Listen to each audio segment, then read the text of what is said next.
Alam mo, 4 years din ako nag-aaral sa accounting. Accountancy graduate ako pero hindi rin sa amin naturo kung paano mag-manage ng personal finance.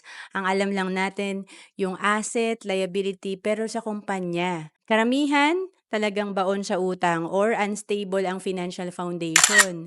Kasi kulang tayo sa financial education. Kaya maganda, matutunan natin yung solid financial foundation.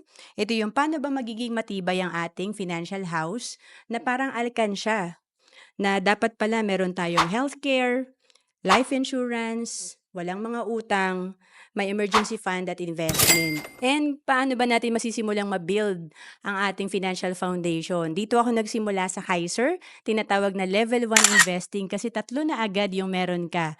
Meron kang investment, healthcare at life insurance. Maja-jumpstart mo na agad yung financial foundation mo. Sa halagang 2,647 per month, pwede ka na magsimula sa Kaiser.